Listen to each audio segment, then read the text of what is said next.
All right. Good evening, everybody, and welcome to Tuesday Together Talk. I'm Reverend Rebecca Burrow, founder and CEO of Building Reconciliation, Inclusion, Diversity, and Gender Equity. Good evening, everybody, and welcome.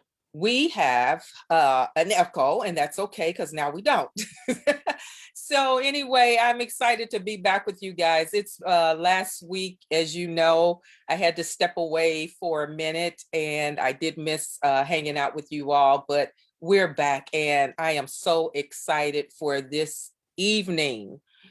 I have some of my friends, my family in the equity and inclusion movement. And I am just so glad that they are here with me on this evening. I have been trying or wanting to, Miko, I have been wanting to have them all here together for quite a while. And so tonight we get the opportunity to just hang out and have a conversation and let you all have a sneak peek into how we interact with one another as race equity listeners. So tonight we're going to be talking about race equity listening. Probably it's been more than a year ago now, probably about April 2020, right at the beginning, well, the initial phase of COVID-19, we came together as race equity listeners to do some intentional listening to the community. So what I want you all tonight, I've already put a question over in the comments section. So I want you all to be engaged in this conversation. The audience, I want you to be engaged in the conversation. My question to you all tonight, are you an intentional listener? Are you an intentional listener? When's the last time you have intentionally listened to someone? And that's what we're going to talk about tonight, what it means to really be a listener. Now, before I go too far into this evening, I want to first talk about an initiative that is very important. It's coming up actually this weekend into next week, and that is the National Week of Conversation. Bridge has partnered with America Talks so that we can enter into conversations with people that have differing perspectives, political views, all sorts of things.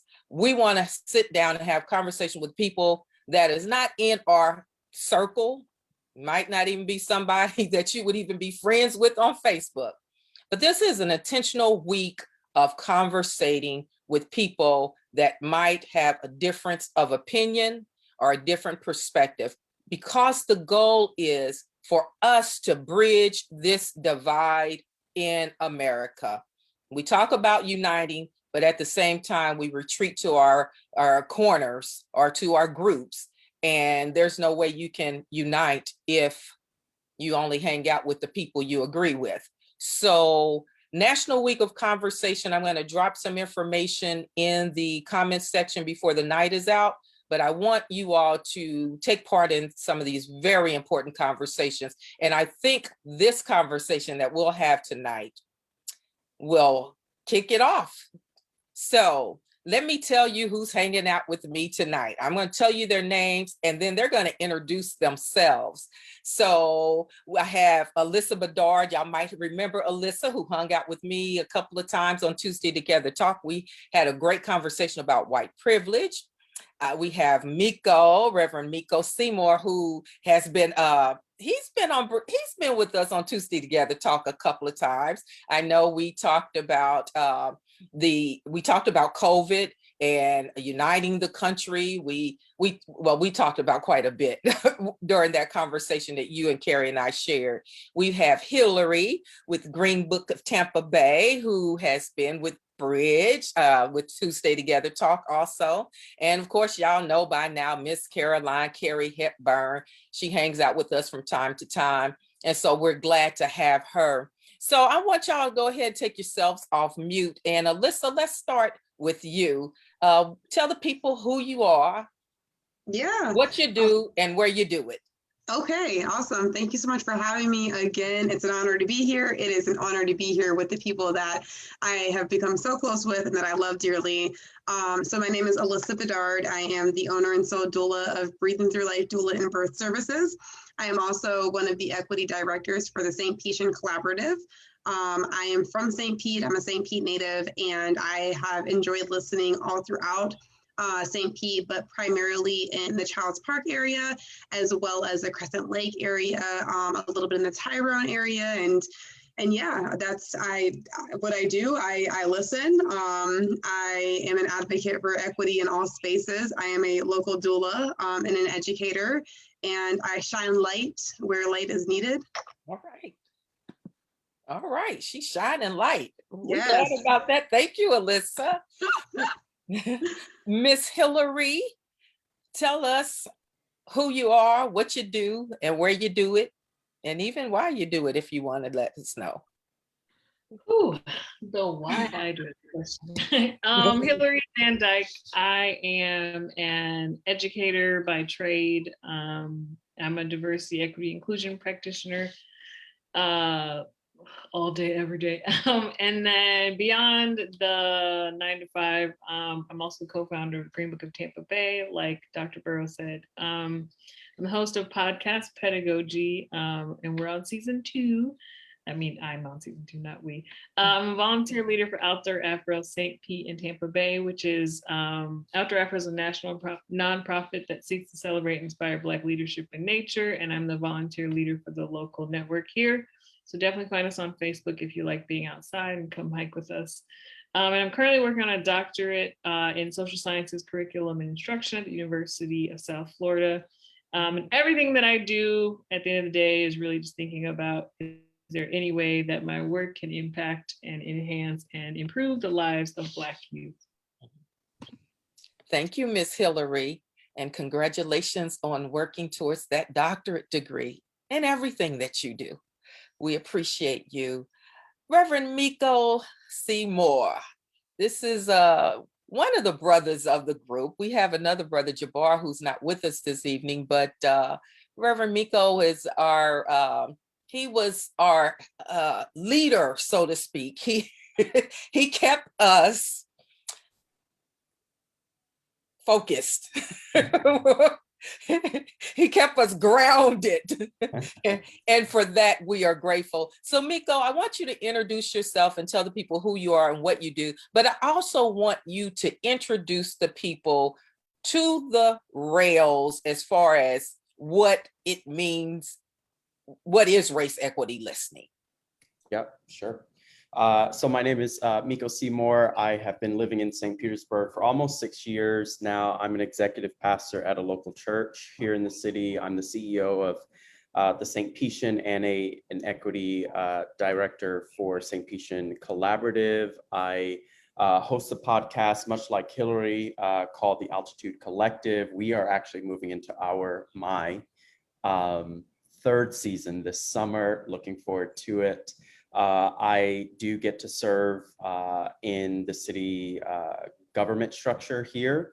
I am a public arts commissioner for the city of St. Petersburg, and I'm also a commission member on the Charter Review Commission. I get to do a lot of things here in the city. They're all aimed at trying to make or help the sun to shine on everyone in an equitable way. And, you know, to the question of race equity listening, I think, you know, we started out trying to really kind of just listen to the community and really kind of figure out what are the main needs for the community. And so many of those needs are nuanced, and race equity listeners listening, as we have deemed it, is an intentional focus of getting into the nitty-gritty of our neighborhoods and listening to see how those neighborhoods function and how our neighbors talk about a certain subject, more specifically around race equity, and what does it mean to lack that equity? What does it mean to live out that lack of equity? And you'll hear in the conversation today the way that we have gone about it varies from listener to listener, but the overarching theme is that we're listening not in a kind of transactional way, but really listening to the hearts of the people and finding ways to connect them to one another, finding ways to connect them to solutions and or architect new solutions based on that which we listen to. Thank you, Reverend Miko Seymour. Now you guys see how he kept us grounded, right? He kept us focused. Thank you so much. Now listen, tonight is going to be a little different because after this little statement I'll make, I'm going to be quiet. That's okay, Carrie. We understand we have children. I'm going to be quiet for the night. Well, actually, I'm not going to be quiet. I'm going to be a participant tonight. Carrie is actually going to facilitate our conversation tonight, and will ask the questions. So listen, if you just joined us, please make sure you respond to our question. Are you an intentional listener? We will continue to monitor the comment section throughout the conversation. We want to hear from you. Tuesday Together Talk audience, we want to hear from you, okay? Make sure that you are interacting with this conversation. This will be some important information that we share with you tonight, and definitely an important work. So Miko, I'm going to ask that you introduce Carrie, and from there, let's talk about it. Yeah, so Carrie Hepburn Brown, she's a frequent Tuesday Together Talk contributor. I'm almost jealous because she's been on here way too many times compared to me. I'm just playing. But she is the CEO and principal consultant at Onyx Strategic Consulting, LLC. Carrie works with organizations to advance racial justice and develop and execute strategies to reduce health disparities. In addition to her professional commitment, Carrie is actively involved in her community. And one thing that you should know, just to contextualize this a little bit more, Carrie is like mom. She really, she got this group together very strategically, very intentionally. And I think we would all agree, if not for Carrie and her focus and her dedication to us individually, but then also as a group, I think we would not be the group that we are today. So Carrie, take it away. I'm excited about you facilitating tonight's discussion. Thank you so much for that warm introduction. It is so exciting. As Miko mentioned, I have been a part of Tuesday Together Talk frequently. It's so exciting to have the race equity listeners that we refer to as RAIL here tonight. So we're going to jump into the conversation, and we've started by talking a little bit about listening and what that really is about. And so I hope that you are responding in the chat and talking about, are you actually an intentional listener, what that means? At some point tonight, we'll talk about what the Rails believe are key skills that you need to listen effectively. But I want to start by raising a term that we like to use when we say that we're listening to community. We are listening for lived experience. Without an agenda, we want to understand what is happening in and around the community. So if a few of you or all of you really want to respond to what is this idea about lived experience and why is it so important? Let's start with Hillary, and then if others want to jump in.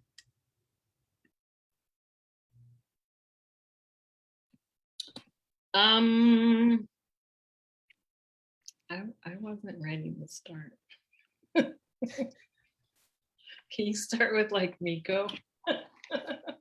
I'm giving Miko a break. Alyssa, tell us what lived experience is. Yeah, listen, we talk about this all the time. Don't make me look bad. Miko just said. Hold up. Y'all on Tuesday Together Talk. Y'all better talk about it. Hello, thank you. So Carrie, lived experiences, and there was a second part to that. I wasn't ready to be first. I just wasn't. Okay. I'll be first. I feel like I've been first. And then I wish that I'm not first, because then I always want to add more afterwards. You have to do that. Yeah. So what is lived experience? When we say that, what does that really mean, and why? Yeah, so lived experiences are, first of all, really important to understand before, considering how you listen to someone.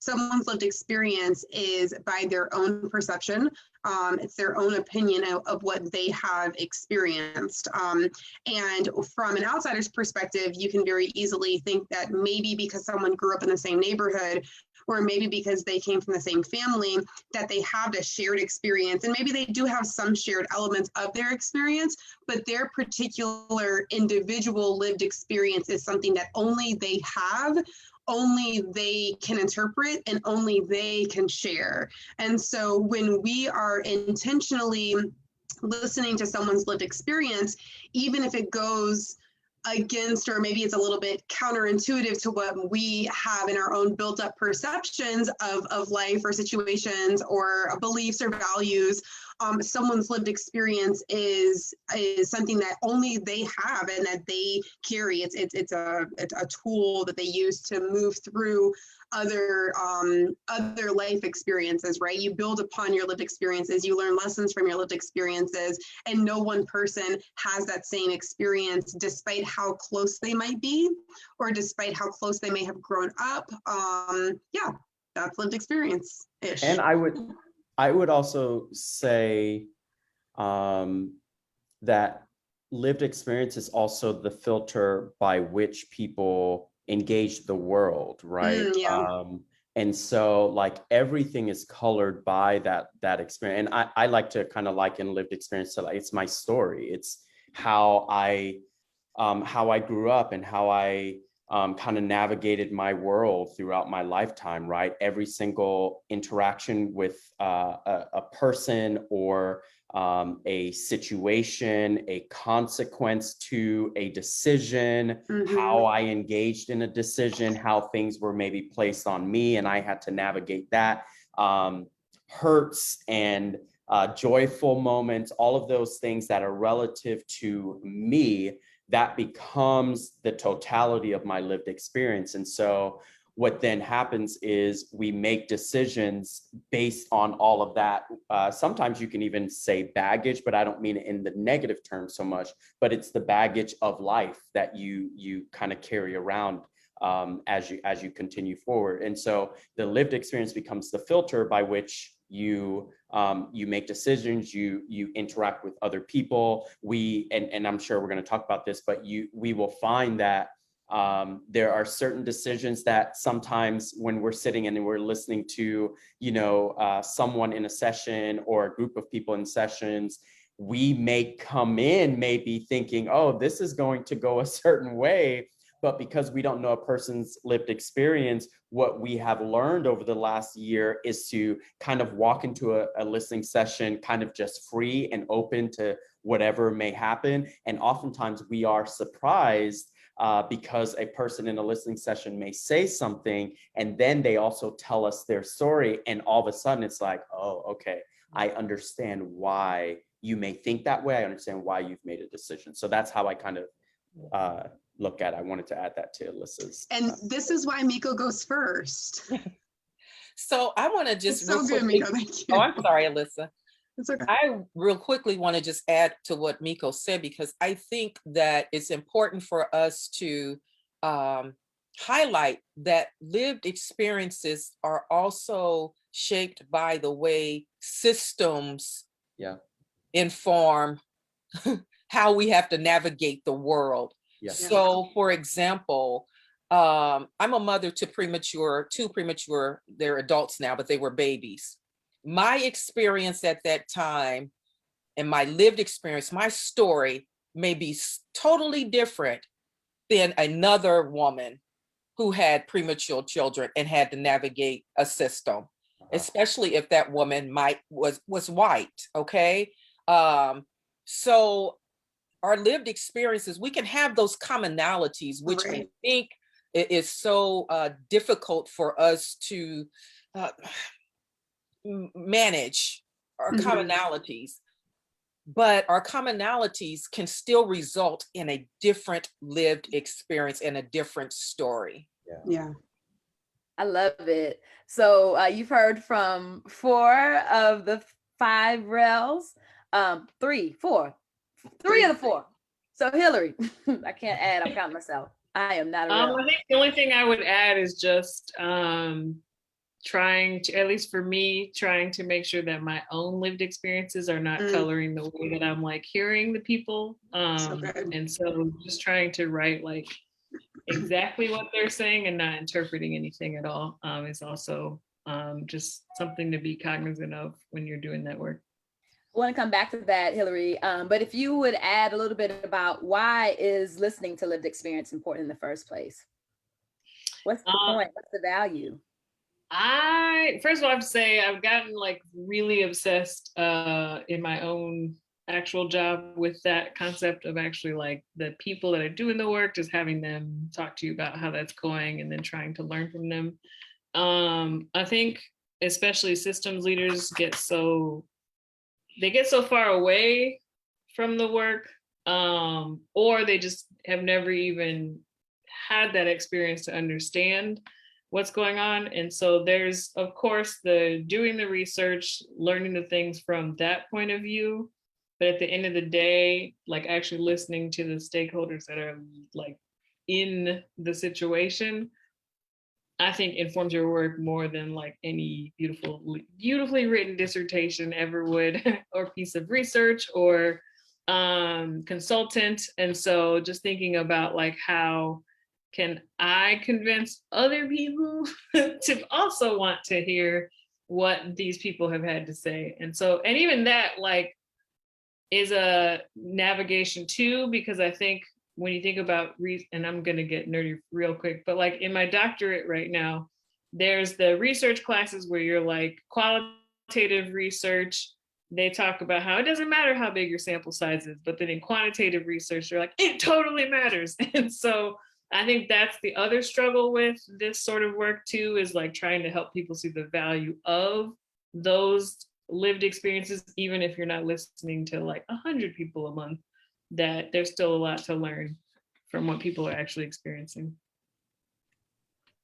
Thanks. Does anybody want to add on to Hillary's point about the value and importance of listening to stories? I do. One of the things that came to my mind when you're thinking about, and this is what Reverend Rebecca referred to a second ago, when you're thinking about like systematic change and the influence that individuals have in, or the lack thereof influence that people have in changing policies and really changing systems, to be able to bring in this listening work and bring in lived experiences of individuals who maybe are living in communities that someone's trying to come into and implement new plans or new programs or new initiatives, and not getting a community stakeholder, a community gatekeeper involved on behalf of like that community. You're doing the city a disservice, you're doing the work a disservice. And so by gathering lived experiences, it's really just taking a minute to say, hey, I see you. Hey, you're valued, your story is valued, your life is valued, and I'm listening. Not that I'm coming with agendas, not that I want to tell you what you should and shouldn't do, or what you should and shouldn't have, or what you should or should not, are lacking. But I see you and I hear what you have lived, and I hear what you have to say. And that is, in my mind, how policies and systems and structures need to start in the foundation for creating change. And unfortunately, like, we don't have that a lot. So the value of listening is that, like, getting people seen and heard and deeply heard, like, not just, like, there's a difference between hearing and listening. I did want to add to, Alyssa, what you were saying reminded me of this podcast that I listen to. It's called Reveal. They're a perfect example of the way that, like, pairing lived experiences with the act of trying to create social change. And so every episode, no matter what they're doing, they always have a real human or humans on the ground that are experiencing the thing. Yeah. And then through those people's stories, they actually tend to get just regular citizens more interested in that and trying to get it changed, to lobby their lawmakers, et cetera. And so they've gotten, like, lots of stuff changed and passed. And I think one of the biggest things that has the power is that they have that individual human and you as the listener hearing their story. Yeah, exactly. Carrie, I'll just add one last thing because I know we need to move on. But as I was listening to Alyssa and Hillary, one of the things that resonate with me is the sacredness of listening to people's stories and how valuable that information is that people share. And so I think that when you have opportunity to listen to someone's lived experience, you might be listening to generations of information that people are sharing, generations of information that is streamed through communities or churches or organizations or whatever. But there is such a sacredness when people share that information that I think it's important to utilize it for the good.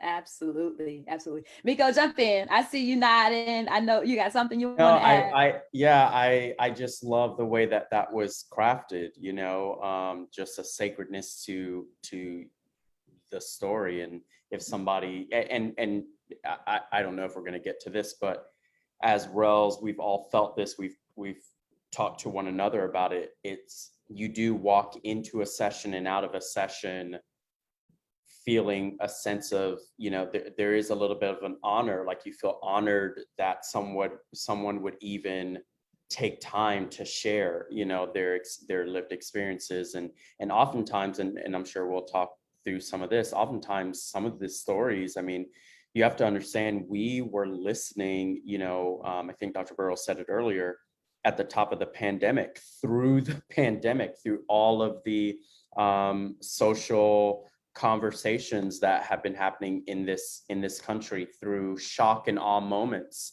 of 2020. And so you're walking into these sessions as people are processing these very real national moments, but they're processing them through their own lived experiences, maybe even coming to grips with things that they've not even considered, and the messiness of having to come to grips with some of that. And so, you know, often when we feel we are a mess and we have not settled in on how we feel about a thing, or what decision we have, you know, come down on, or what side of a decision we've come down on, we don't necessarily share that with people. We keep that tucked in, we ruminate on it within ourselves for fear of ridicule, for fear of judgment, that kind of thing. And here comes someone who's saying, hey, no, I want to hear the messiness of what you're thinking. I want to hear it all. It doesn't have to be polished. It doesn't have to be, we could just sit, right? And so I think I love how you crafted that. There is this sacredness of, and the generations, right? The generations that are speaking through this individual or individuals, depending on single or group session. So anyway, there is a sacredness, and we as Rels, I think, or just human beings, I think we have come to appreciate that sense of there's a human connectiveness that's being formed in these sessions, and a trust that's being built, that I am going to share kind of the inner personal things, the raw, the kind of, I'm going to disrobe a little bit and share these things in front of you and to you. And what you do with that, I hope, is something wonderful, because if not, then, you know, I've done it I've done it for nothing. So yeah, there's a sacredness. So Tuesday Together Talk audience, you are starting to see how one reel plays off another, and you've been brought into sort of the interactions that we were fortunate to have almost weekly for the latter part of a year. I'd add to the comment that Miko made that really they listened during the dual pandemics of not only the coronavirus, but also the civil and racial uprising that happened, and the increased now racial awareness that we're dealing with as a result of that. So to think about that in context, I want to keep the conversation moving And you've already shared some amazing information. And again, if you're listening in the audience and you haven't checked in already about whether or not you're an intentional listener, the reels are going to help you to know whether you are or not. I've been in the unique position to be a listener of the listeners, and it's been an amazing opportunity. And I'm so grateful to be there. One of the things that I've learned from them is how to be a better listener myself. So I wonder if you all will share a few thoughts about what you think is required to be a good listener. We use that term listening very loosely and assume that people know how to listen, but you've already started to raise some key aspects. What happens when the person you're listening to you don't agree with what they're sharing, and what is it like to listen without an agenda? So who wants to jump in and start us off? What is listening really all about, and what does it take? So I'm going to go since they're still on mute. Jump in. But, I think that listening is a process that you go through. I don't think that you ever get to the point where you are, hey, I'm the best listener in the world. You know what I mean? And you have to be intentional about your listening. I don't try to listen to people, or hold a listening session for the Tuesday Together Talk audience. That's what we called our sessions with people that we listen to. I would not try to have a listening session when I knew that I was pressed for time, that I was, had a whole bunch of other personal things going on in my own space, because what would typically happen, and we say this in the psychology world, the countertransference piece would happen, where I'm listening to them and all of a sudden I start thinking about, well, I can relate to that story and I remember my own experience and all of that. So you have to be intentional that your sole purpose for sitting down with someone is to hear from them. You want to hear from them. You want to hear what they have to say and have it to affect you from the top of your head to the sole of your feet. Because for me, that's how I know that I was listening, when I can freely give up whatever's going on in my own space and let their story impact me.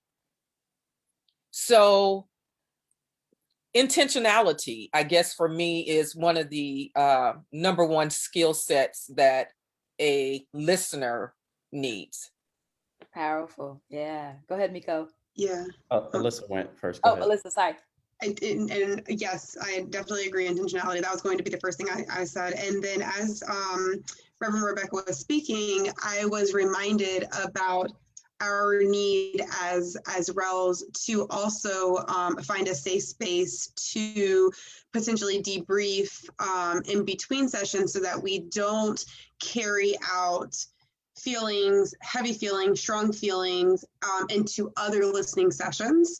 It's very easy when you're doing this work consistently and often that you get caught up in some of those feelings, and it's hard not to say, oh, but here's a hand, like I want to serve, I want to help, I want to connect, all of those things. Sometimes that can get a little bit sticky, and sometimes that's not what people want, and it's not really a part of active listening. And so being able to kind of debrief, breathe, check yourself, reach out to the other RELs, have these ongoing conversations, make some sort of conflict resolution plan if needed.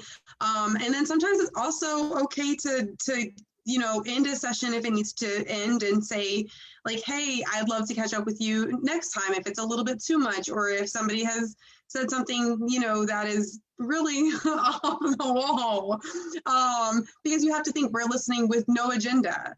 We're just coming in, and you would think that one conversation kind of stays within their realm or the boundaries of that conversation, and it really doesn't. It just continues to unfold and unravel. And so protecting your own spirit, your own heart, and your thoughts there and emotions there afterward. Yeah, that's so good. Both of those are really good. I was thinking about, to answer this question, because, and I can't see Facebook, I don't know if I'm doing something wrong, but I imagine, part of this question is, kind of expanding outside of the REL program, right? We're trying to give kind of everyday folks, like, how do you listen well? And I think two things I would say, in addition to what was already said. Number one, be honest in your listening. Be honest in your listening. So how do you be honest in your listening? Because you're not talking, you're not, but honest listening is listening purely for the sake of listening.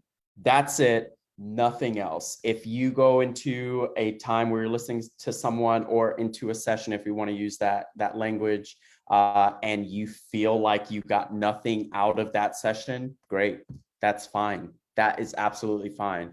I think sometimes, and this leads me into my second part of this answer, sometimes we go into listening to people and we don't understand what active listening is. We don't understand what it means to just be able to sit with someone's perspective and someone's lived experience that we discussed earlier, someone's story or anecdote to something, to be able to answer that question. I had the privilege over the last year or so to really dive into listening to a lot of white men in my area of the city. I intentionally wanted to do that because I needed a kind of flip perspective than maybe the ones that I would have. And so I often found myself and I'm using this loosely, I often found myself in kind of dangerous situations, or not situations, but dangerous listening. And when I say dangerous listening, what I mean is I'm subjecting myself to a lot of thoughts and opinions and lived experiences, one that I did not have, but listening to the results of those things, or perspectives and opinions that don't jive with me, that I oftentimes did not agree with. But what ended up happening, though, as I continued doing that, I can speak to so many things and not fly off the handle at so many things, because I have context. I understand why that person would say that thing. I understand why he would make that kind of decision. So the honest listening is just sitting there and just letting it happen. I also wanted to say, it's not about you. When you're listening, it's not about you. That's the thing I think that tripped, I would just speak for myself, that tripped you up in the beginning, because you're like, oh, well, I'm on assignment, I got to go listen, blah, blah, blah. I got to get so many listening sessions in, blah, blah, blah. But it's not about me, right? When I enter into a listening session, I want to make it as much about the other person as possible. I want to make sure that they know that they are the most important person in the world. Much to what Dr. Burrow was saying, if all hell is breaking loose around me, right, I can't go into a listening session because I can't be clear. I can't be empty, and in order to kind of soak in what's being said to me. And so I need to go in with an intentional focus of saying, it's about you for this next amount of time. And my follow-up questions are not follow-up questions to lead an individual towards maybe a different perspective. My follow-up questions is actually to get them to talk even more, because I need to get into the bowels of like what they're emoting and what they're opining. So anyway, those are the two things. Be an honest listener and understand that it's not about you. Thanks, Miko. Hillary, you want to round this piece of the conversation up? I do just want to say that I love the use of the word emoting and opining. Yeah, my answers are not going to be as my answers are selfish ones. I'm not naturally a good listener. So I feel like for me, because I'm walking into the role of listening, I have to, it's like a whole other persona that I have to put on just to like literally sit still and listen. And then there's attention deficit issues around that that don't help either. But I feel like in this situation, it's just different. And then I think too earlier, someone was saying about just the sacredness of it. You really don't ever have any situations where someone is just listening to you for that long. And so I think just that beauty of giving people the space to actually have this moment in time. And I think even with Miko, in the way that he did a lot of his listening, that he could even get, you know, these white men with these particular beliefs to say those things. I think it comes back to the fact that people just don't get the chance to just listen and not feel judged by the listening that's happening, which is also part of the process of having to sort of, I don't want to say fake it, because I'm not actually, in general, I'm not like yelling at people in real life about their belief systems, maybe like on Facebook sometimes. But anyway, but like even that, like if someone says something that in your mind you're like, that you're not also reacting visually to that. And the last thing I'll say, which might be a question you get to, but I'm gonna do it now. I can say that while I think at the start it was definitely a lot of faking it till you make it for me, I can see the places where this whole listening has like changed me as a human who is a listener. And one story I've told you all about that I'll just share here. I was on a trip in Oklahoma. I was on a hunting trip in Oklahoma, and my like hunting mentor was just this dude that I would never on any planet have anything to do with ever. It was this, you know, 50-something-year-old, super country, conservative white man. And we just had nothing, no lived experiences in common. And it was the most glorious weekend, and I got to really know him along with the other people that were on the trip. But like, he's just like one of the coolest people I've ever met. And I know that if I had met him like 6 months earlier, at the first campfire when he said something that was kind of offensive, I just would have like cut him off for the rest of the weekend. And I can see the ways that listening has kind of moved that away from me, where I could be like, that was problematic. But I know that his lived experiences are ones that maybe no one's explained to him why that was problematic, versus just like throwing him away as a garbage human because he said one thing.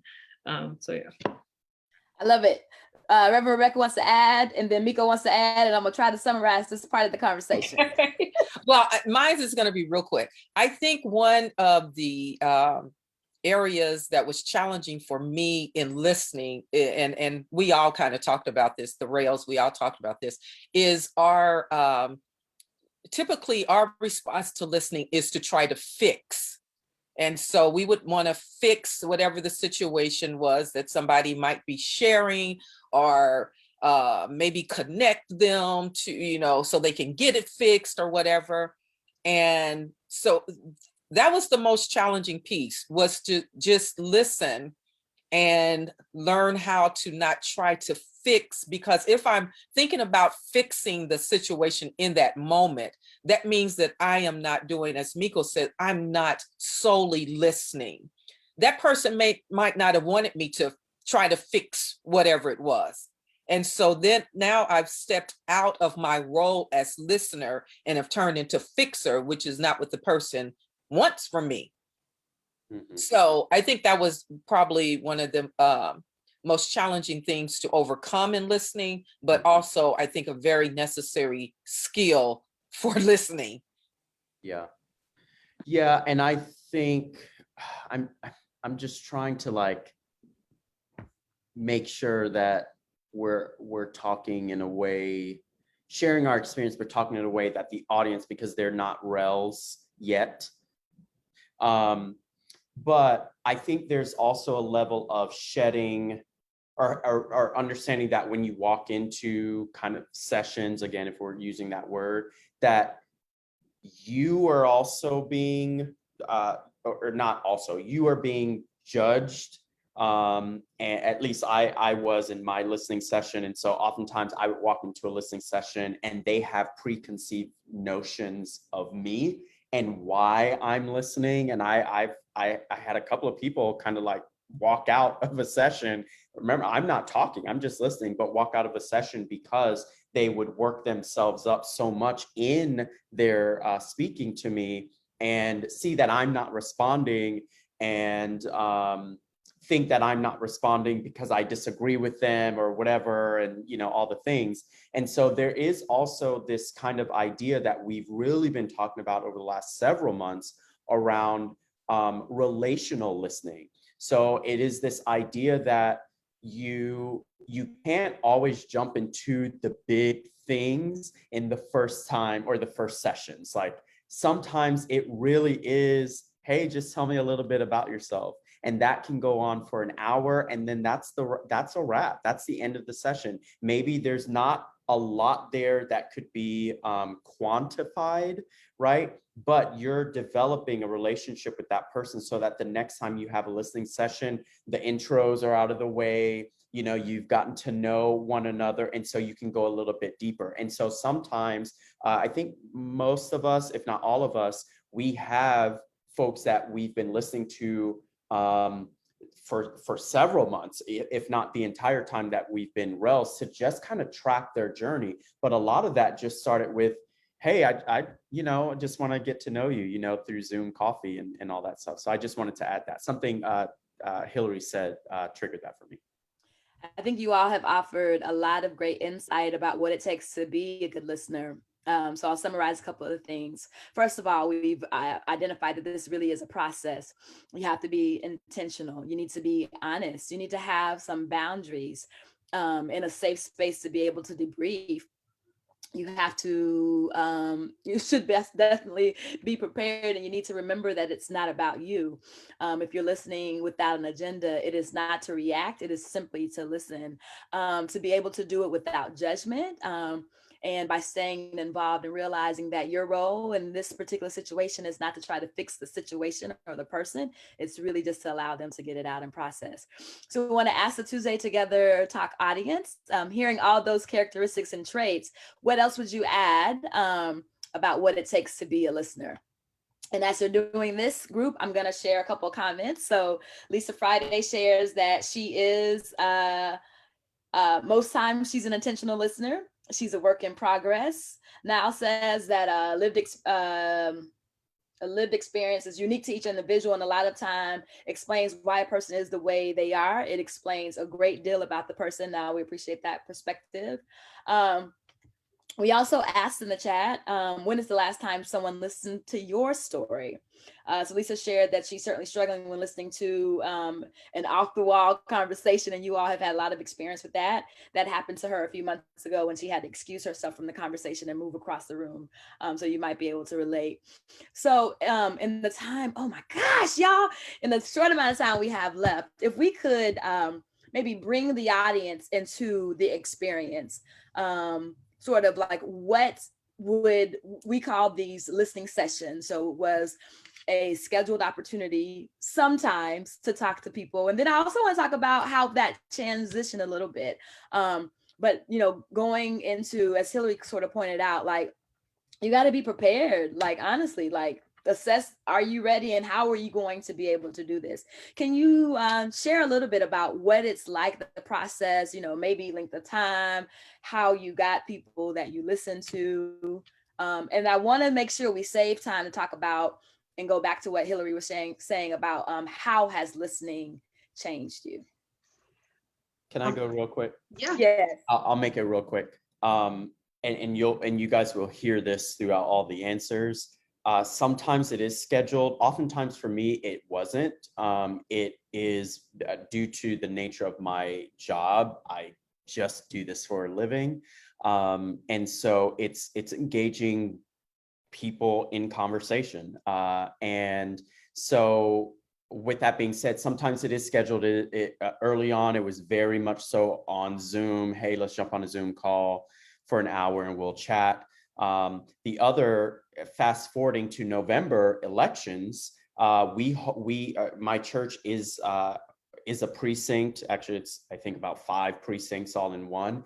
And so it just afforded me a lot of opportunities to just talk to people about what they were feeling. One of the things that I pride myself on when it comes to the RELs is that we were not surprised at the election in terms of Pinellas County and the way that Pinellas County went, because we were hearing these things already. And I definitely, in terms of the African-American vote and how that went in Pinellas County, I was very much so aware of how that was going to go because of listening. And so listening happens, Dr. Burrow will probably share, happens at a supermarket, it happens at an election precinct, it happens on Zoom as a schedule thing, it happens, you know, you see somebody doing something really, really interesting, you just want to chit chat. It happens with my neighbors down the hall, like, you look sad today, what's going on? That kind of thing.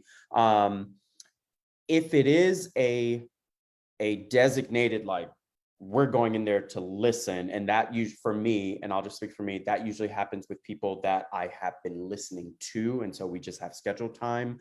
A lot of it is kind of just recapping their day, how's it going, blah, blah, blah. And then I've already pulled out something from the last time we spoke, and I want to kind of pull that thread a little bit more. And so then I will start there and then see where it goes. If they don't pull, if it doesn't pull anything and they go a different way, I'm okay with that. So I hope that all made sense, but that's my answer. Yeah, thank you. So for me, I think that it took me a little while at the beginning to figure out, like, oh, what are we really doing here? Like, there, you know, try some these surveys. Don't need no questions. surveys. What questions? And so we started with some questions around lived experiences and COVID. And then thankfully for me, because I am a practitioner out of the box, we were able to transition into more relationship building. And one of the things that Miko just explained that whole idea of building the relationship. And one of the terms that we kind of use pretty often is this connection before context idea. And so that's really where the listening transitioned to. And so for me, absolutely, like picking up listening sessions randomly when I make conversation, like I do with random people all the time. And then the second part is, like, I am, you know, pretty engaged in the community and just engulfed in this work. And it is very common that people are like, oh, hey, Alyssa, let's grab coffee. Let's do this. Let's do that.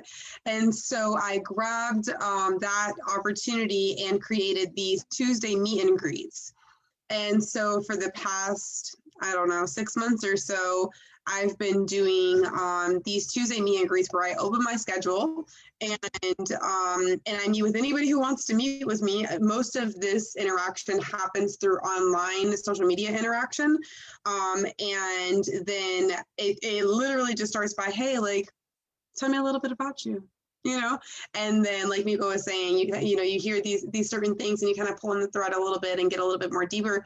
And what I have found is that having just one listening session is not enough. And not only is it not enough, like, for them to share, but I want more. Like, I want to know why your grandma taught you this. I want to know why your fiance, you know, is motivating you to do that. I need to know the details. And so it was never enough.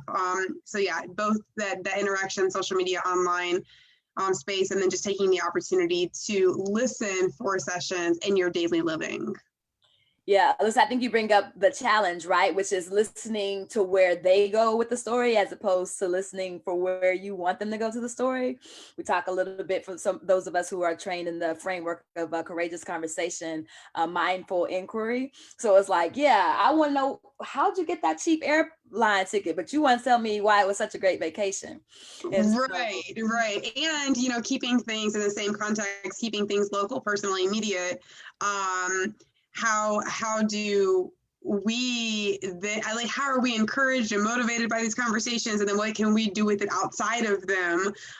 Because I know that there's been multiple conversations. As a matter of fact, yesterday I had a listening session that I was just wrapping up with a client, with a person that I was listening to along the way. And she shared some ideas that just immediately triggered my creativity and my creative side. And I just want to, like, you know, bubble over and give back. But in those moments you can't, because you're just there to listen. Yeah. Okay, Reverend Becca Hillary, talk about some tools you use, or did you use anything while you were Well, listening? What was it like? for me, there were several things that was happening during the pandemic, and I wanted to hear specifically from students who were going to school in the midst of a pandemic. So although we go into a conversation agendaless, I knew that in order for me to hear what they were thinking or whatever was going on, maybe they didn't care. I don't know. I want to know. I had to talk to students. I had to talk to young folks. I had to talk to their parents, specifically single mothers or single fathers who were having now to do this non-traditional school practice of teaching from home and all of these, you know, navigating computers, and, you know, whereas a lot of people feel like, you know, they are pretty fluent with a computer, they know how to access and work on computer. Some parents didn't have that luxury where they were as suave, you know, on a computer as their child. And so yet these students were having this big change. So I would sometimes target the population that I wanted to listen to. And then there was other times that I would not intentionally target anyone, but I would be at the grocery store somewhere and a young person would engage in, you know, just, hey, how are you? I'm doing fine. How are you? And they would go on to tell me how they were doing or not doing in the midst of COVID. And so in those moments, I would be captivated by the fact, one, that these young folks were sharing what they were experiencing, how even their work schedules had changed and everything because of COVID, if they worked at a grocery store somewhere, or how, you know, school was just more than difficult, or how challenging it was to think about prom and graduation. What's going to be the same? What's going to be different? Will I get to walk across the stage, or, you know, or just not interacting with their peers, and how challenging it was for them. So there were times, like I said, I would be very intentional about the population I would want to listen to. And then there were other times where there was just something that presented itself. And in that moment, I learned over time to be very intentional in my listening and recognizing when a listening opportunity was presenting itself without me pursuing it. I'm so glad you highlighted that. Is I think one of the pieces that you raised there is another aspect, which is the patience, right? Because you never know when someone is ready to share or just needs someone to talk to, and just sitting patiently enough to just see if people want to say something. Sometimes people talk about, you know, when you're comforting someone, I'm just going to sit with you, and you may sit there for 10-15 minutes, and then all of a sudden it just pours right out. And so it's that patience of just being present. That's part of the ministry. All right, Hillary, how'd you listen? I mostly wanted to, as soon as I start talking to dogs, I mostly wanted to just ditto a lot of what Dr. Burrows said. I was very structured at the beginning with the schedules and the tabs and the Zoom links. And as it's gone through, it's moved away from being as many super scheduled ones like that. I do think that I would fall down some rabbit holes each month, like when the vaccinations first opened up to everyone. I had a lot of listening sessions just about that and learning about what that experience was like. So you're hearing about their life, but then you're also learning about the specific experiences of why did you finally do it? If it was like I was nervous and then I did it. The literal experience of like being at whatever place they went to get it, and things like that. But then there's other months where it'll be like maybe half of a thing that I'm like super interested in that month, and then the other half are just like general listening sessions. But I definitely feel like again, thinking about ways that I was kind of able to like change over time.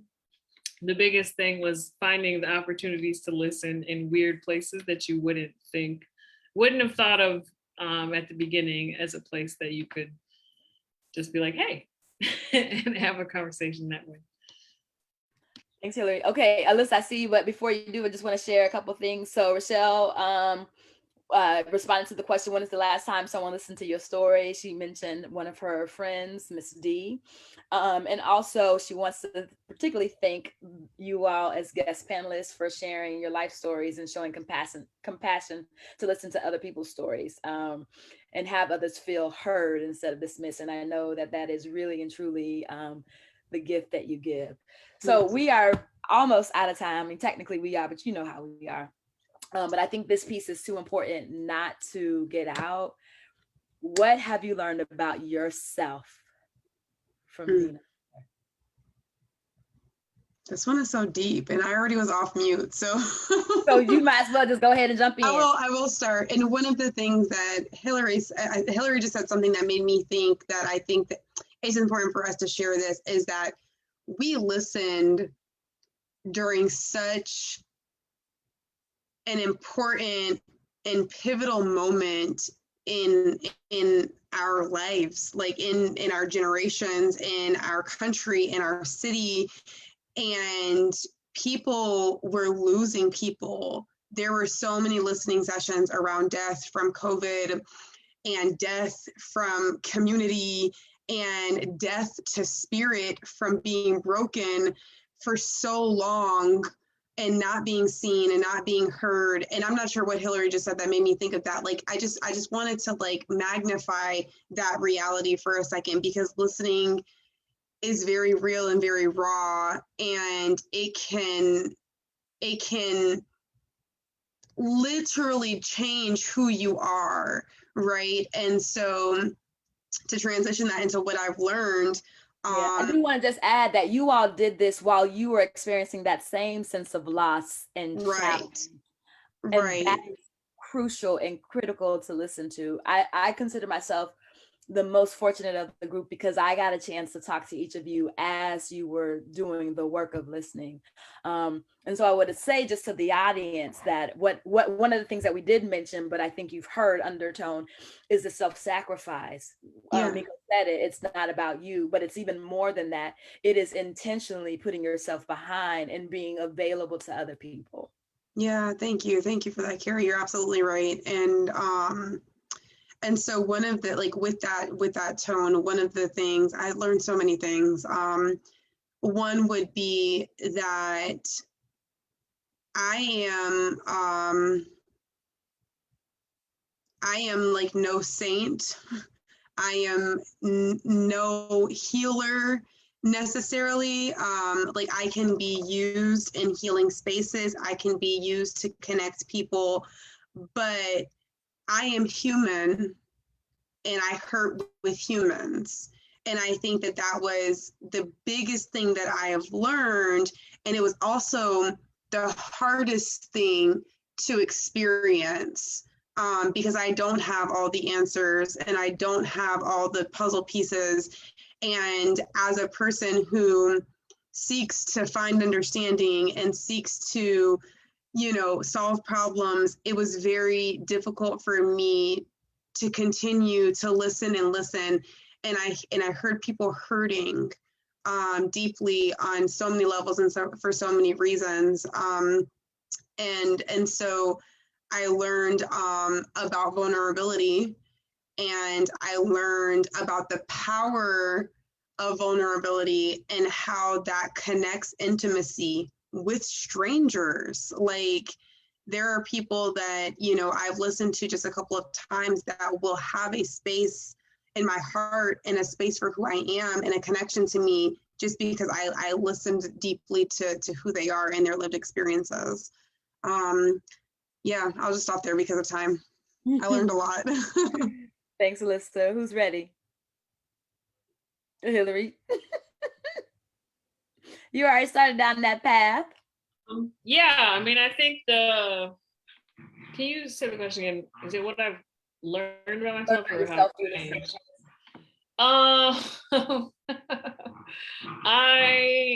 I'm sorry. You see them? Can you see those tiny dogs being ridiculous? um, I learned. I gotta get this out of the camera. Okay. This is all a distraction back here. The biggest thing that I learned is I don't know. I guess I don't know how to explain it, but I think one of the coolest things has been just being in fellowship with you all. And I can see that like a lot of ways in my life, in moments where I would have pursued a thing differently or reacted to a thing differently. And through knowing you all, sorry, I'm trying not to get emotional. I can see that just like trying to be more like you and how that has helped me just grow and give people more grace. And you know, it's easier to do it when you're in a listening session, but it's harder to do it when you're just walking and existing because people be wild. And so really just learning more about how to just kind of let people be themselves and you just be like a vessel for trying to give them a safe space. And I feel like I was not that good at that last summer. And so I appreciate the way that I've grown in that way. Definitely not 100% there at all. I get petty sometimes. But it's cool when I can see it. And I'm going to stop talking because the dogs are. So appreciate that, Hillary. Okay, the two reverends. Who wants to take it next? So one of the things I learned, and since you said reverend, as a preacher of the gospel, as a teacher of the gospel, we are so accustomed to preaching and teaching to people that we do not get great opportunities to listen to people other than, you know, we listen to God, of course, and we do listen to our conversation through, you know, to our congregations and different people. But what I'm saying is that intentional listening, it really has afforded me the opportunity just to think about the people that are sitting in the congregation whose stories I may never hear. And when I say congregation, I'm talking about the global church, capital C church, you know, or spiritual places or worship places and all that. Stories that I may never ever hear from them. Those are now the people that are in my mind when I think about what I've learned from listening. The people that shared with me some of their most sacred stories and narratives, I guess they enlightened my idea of the human together and human connectedness and our interrelatedness. Because it's so easy for us to go off into our own little worlds and sit there. But when you are listening to people over a period of time, when you're listening over to different stories and you're hearing so much, and you begin to think about how that person has been shaped by their community or how that person has been shaped by their system. So it makes me think about my own accountability of what I need to do as a person that is the founder and CEO of Bridge, as a preacher of the gospel, as a teacher of the gospel. All of these things have helped me just from listening to people. All right, Rev, bring it home. Yeah, that was well said. Like, wow. How has the experience changed me, or listening in general? What have you learned about yourself listening Oh, in what? general, Oh, or okay. the I got experience? you. You answer it how you want to. Yeah. I would say that it was just a lot of confirmation, because I am a natural listener. Anytime you see me do one of these, I'm just trying to tune, and I'm trying to like hear every word and how that word is colored by other words, right? And how like the inflections of the voice, because that also tells a story. And I've always been that way. And this has really it was a platform to really be able to practice that kind of in an otherwise official in an otherwise official capacity. And so it was just confirmation.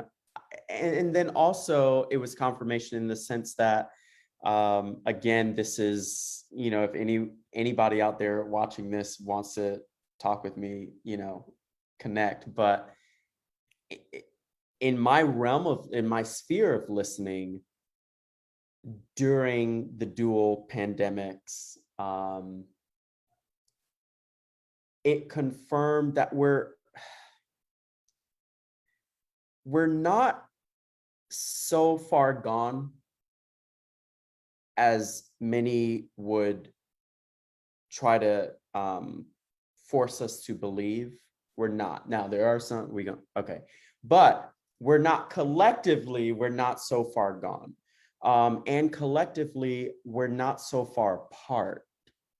And listening, I think, is the bridge to that, or over that gulf. It really is, because it's you and me together saying, let me share my experience and you share your experience, and let's figure out where they intersect and where they differ. And really kind of play around in that messiness to figure out what beauty can come from it. And beauty comes from that. It really does. I mean, in my work that I get to do in the city, and my work that I get to do at the church, even, it's so much of it has been informed through the listening from this process being race equity listening. I advocate differently now because like I walk into City Hall with people's stories on my back. It's no longer I walk into City Hall and I've got a platform, so I'm just going to share my thoughts and opinions. It's no, I walk into City Hall. I'm not an elected official, but I walk into City Hall and I'm like, I know these stories, and I have I have a little bit of a platform that I can share. I can coalesce these stories and share them in a way that what some may call system leaders can hear and start to do something with, because it was said earlier, sometimes systems leaders are so far removed from these stories. Sometimes it is a kind of, let me remind you of this. In fact, I'm wrapping up. We're preachers, that's why we went last and we go long. I was in a meeting at City Council, or at not City Council, at City Hall this week, and I was listening to some officials kind of talk through, and a neighborhood association. Anyway, I won't go into all that, but they were kind of talking through some ideas that they have around keeping the city special and keeping the character of the city. And I'm sitting there and I'm just like, it's cute. Yeah, sure, we want to keep St. Pete special and nice and wonderful. Absolutely, we can all get on board. But I don't think that is the first thing people are thinking about in the city right now. People are thinking about making sure that they can afford the roof that's over their head, or a roof that they can get under. But I'm not saying that because I'm seeing stuff on the news, or I'm reading the newspaper, or I'm reading blogs. I can say that because I've heard it from the people, and so I'm then sharing it. So it's just double confirmation for me. It's one, it's something that I just do naturally, and this has really kind of said, yeah, you've been onto something, you should continue doing this. And then the other is the fact that listening can be a bridge in that gulf between the fact that we are close, we're not all there, right? And that's just the reality of the world that we, or the nation that we live in right now. But through our listening, through stepping into someone's story, through honoring it, whatever it may be, through honoring it, we actually, someone said in the comments, Carrie, I think you said, we actually we say, you are so valued that I'm going to give you the thing I will never get back, which is my time, and I'm going to spend it with you. And I think sometimes we have to, and I'm a preacher, I'm a Christ follower, and so sometimes we just have to give. We just have to give and give and give, and then it will return tenfold. And I have really been able to see that. So I'll close with that. So well said. Thank you so much. Tuesday Together audience, I hope that you have enjoyed this discussion. You got a little bit of a snapshot of really what has been happening for almost a year.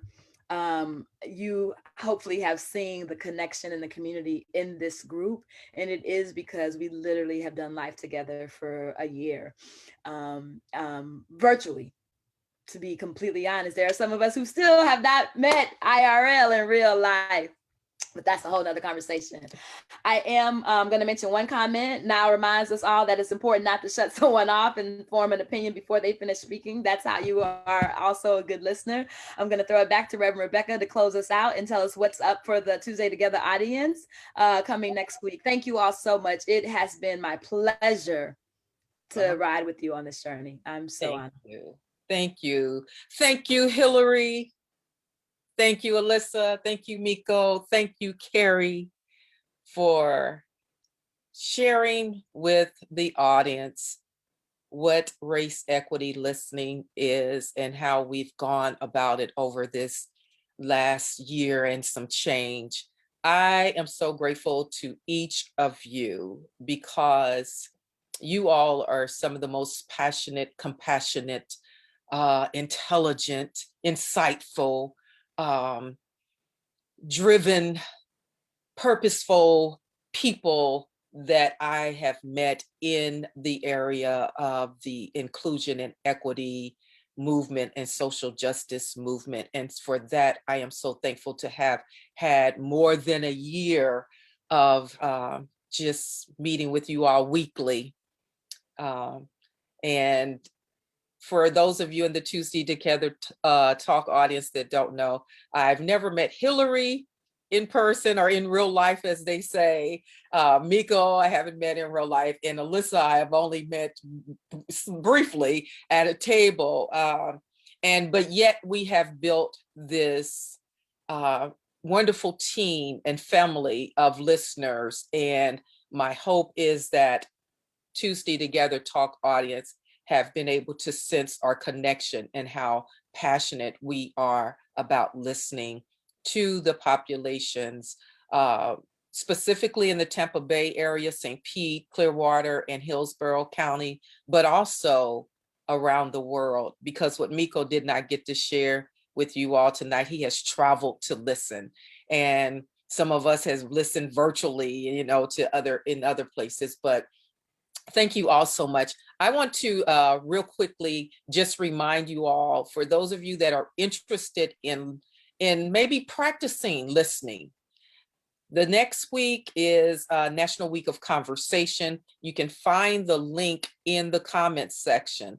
Through America Talks, you will have an opportunity, actually this weekend, June 12th, you have opportunity, if you register, to sign up and listen to someone and have them listen to you.